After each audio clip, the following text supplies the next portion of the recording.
Assalamualaikum warahmatullahi wabarakatuh. Perkenalkan, nama saya Muhammad Dhani Wahyudi. Jadi di sini saya akan membahas tentang pengelolaan lingkungan hidup dan pembangunan berwawasan lingkungan. Sebelumnya, apa yang kita berbincang-bincang dulu ya. Mungkin teman-teman sudah mengetahui tentang apa itu pengelolaan lingkungan hidup. Jadi saya di sini akan menjelaskan tentang pengelolaan lingkungan hidup adalah upaya terpadu untuk melestarikan fungsi lingkungan hidup yang meliputi 1. Kebijaksanaan penataan, 2. Pemanfaatan, 3. Pengembangan, 4. Pemeliharaan, 5. Pemulihan, 6. Pengawasan, dan 7. Pengendalian lingkungan hidup. Jadi bagaimana dengan pembangunan berwawasan lingkungan? Pembangunan berwawasan lingkungan adalah pembangunan berkelanjutan yang mengoptimalkan manfaat sumber daya alam dan sumber daya manusia dengan cara menerasikan aktivitas manusia dengan kemampuan sumber daya alam untuk menopangnya.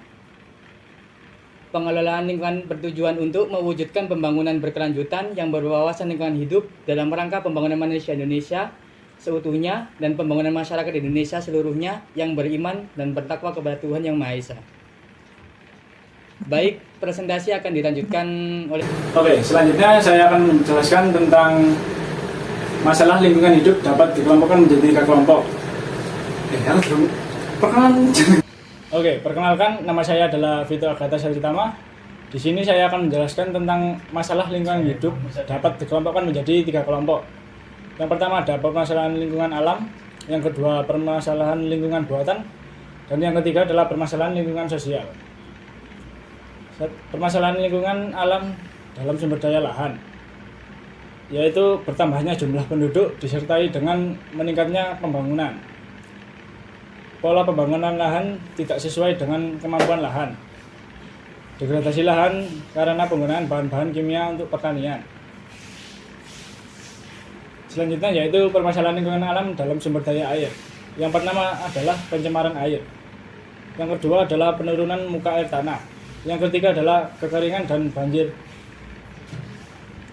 Selanjutnya adalah permasalahan lingkungan alam dalam sumber daya hutan, yaitu contohnya adalah kebakaran hutan, perambatan hutan, perladangan berpindah, tumpang tindih, penggunaan lahan hutan dengan kegiatan pembangunan seperti perkebunan.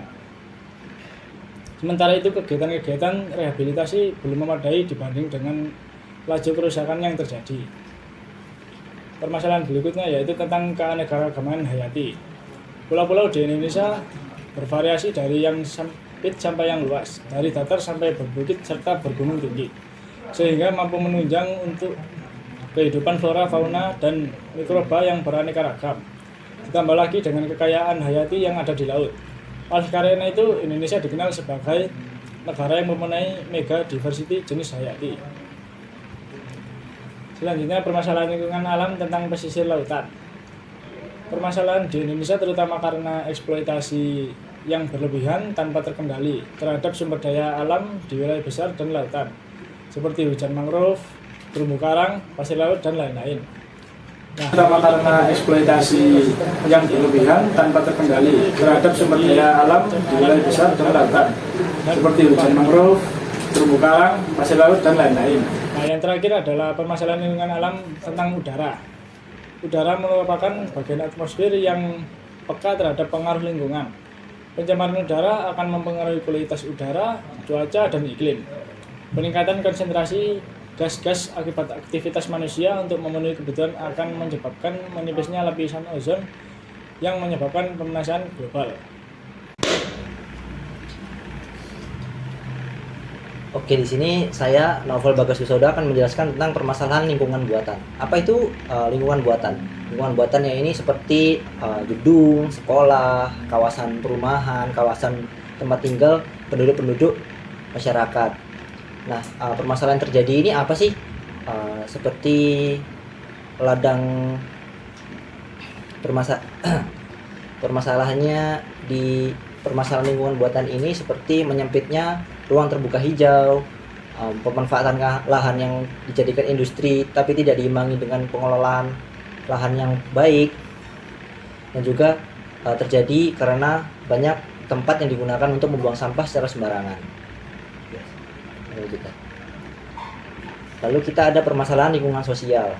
Apa sih permasalahan lingkungan sosial? Permasalahan lingkungan sosial ini biasanya yang terjadi pada kebiasaan ataupun tingkah laku oleh masyarakat pada lingkungan sekitar kita. Contohnya seperti perubahan peranata, seperti kayak keluarga, pemerintahan, ekonomi, agama, atau pendidikan.